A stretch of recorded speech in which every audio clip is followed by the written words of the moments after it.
ओम श्री गणेशाय नमः। राधे राधे दोस्तों, आप सभी का मेरे चैनल व्रत कथा एस्ट्रोलॉजर में स्वागत है। दोस्तों 90 वर्षों के बाद इस बार नवरात्रि में बहुत ही शुभ संयोग बना हुआ है। नवरात्रि के इन दिनों में अगर आप एक वस्तु माता को भोग लगाकर खा लेते हैं तो यकीन मानिए माता का आपको आशीर्वाद मिलेगा, क्योंकि इस महीने में देखिए 4 ग्रह राशि परिवर्तन कर चुके हैं।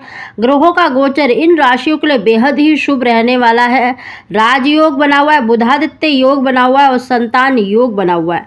दोस्तों माता रानी की कृपा से 9 भाग्यशाली राशियां ऐसी हैं जिनको संतान प्राप्ति के, धन प्राप्ति के तो पूर्ण योग हैं, साथ ही पुत्र प्राप्ति के भी देखिए 90% योग बने हुए हैं।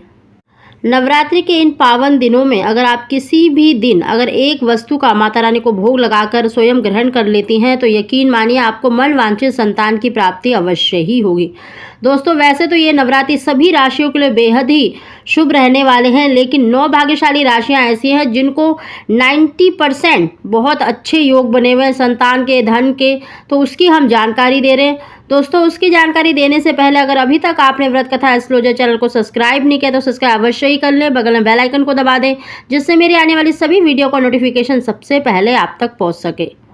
दोस्तों नवरात्रि के किसी भी दिन अगर आप सच्चे भाव से इस उपाय को करेंगे तो यकीन मानिए आपको मन वांछित संतान की आपकी जो मनोकामना है वो अवश्य ही पूरी होगी, क्योंकि देखिए इस बार ग्रहों का गोचर बहुत ही शुभ रहने वाला है संतान प्राप्ति के लिए, धन प्राप्ति के लिए। तो आप इस उपाय को पूरे सच्चे भाव से अवश्य करें।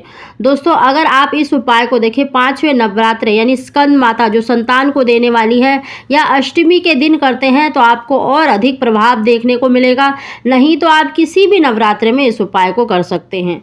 दोस्तों इस उपाय को आप देखिए किसी भी समय पर कर सकते हैं, लेकिन स्नान करके स्वच्छ वस्त्र धारण करके ही करें। अगर पीले वस्त्र पहन कर सके तो बहुत ही श्रेष्ठ है, नहीं तो आप लाल रंग के वस्त्र पहन सकते हैं। दोस्तों पति पत्नी करते हैं तो आपको और अधिक लाभ मिलेगा। दोस्तों अगर आप 5वें नवरात्रि के दिन कर रहे हैं तो आप देखिए 5 पीले फूल माता रानी को अर्पित करें, 5 फल अर्पित करें और 5 की संख्या में ही आपको पीली मिठाई लेनी है। साथ ही दोस्तों इनको अर्पित करने के बाद आपको अलग से एक केला और एक पीली मिठाई, अगर मिठाई देखिए दूध की बनी हुई हो जिसको आप ग्रहण कर सके, अगर आपका व्रत है तो आप ऐसी मतलब मिठाई ले जो आप व्रत में ग्रहण कर सकते हैं, और एक पीस आपको अलग से मतलब केला और आपको मिठाई अलग से माता रानी को भोग लगाना है, और 5 की संख्या में जो आपने माता रानी के आगे रखा है उसको अलग रखना है। अगर आप देखिए अष्टमी के दिन कर रहे हैं तो आपको 8 की संख्या में मतलब 8 फूल, 8 फल और 8 ही आपको मतलब पीली मिठाई लेनी है, और साथ ही आपको एक कटोरी में अलग से एक मिठाई और केले का भोग माता रानी को लगाना है।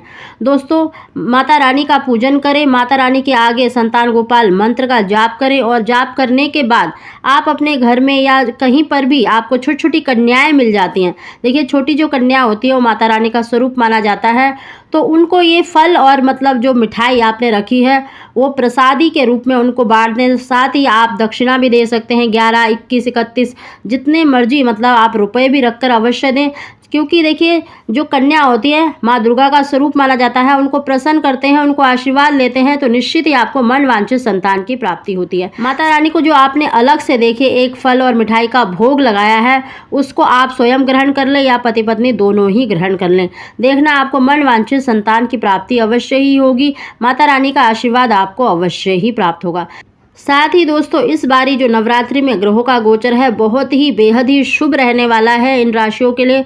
इन राशियों में भाग्यशाली राशियां हैं मेष, वृष, मिथुन, कर्क, सिंह, कन्या, वृश्चिक, मकर, कुंभ और मीन। ये 9 भाग्यशाली राशियां ऐसी हैं जिनको संतान प्राप्ति के और पुत्र प्राप्ति के बहुत ही श्रेष्ठ योग बने हुए हैं। साथ ही दोस्तों अगर आप इस उपाय को करेंगे तो 100% आपको मन वांछित संतान की प्राप्ति अवश्य ही होगी। दोस्तों अगर आपको हमारी जानकारी वीडियो पसंद आई हो तो इसको लाइक अवश्य ही करें। आप सभी को ओम श्री गणेशाय नमः।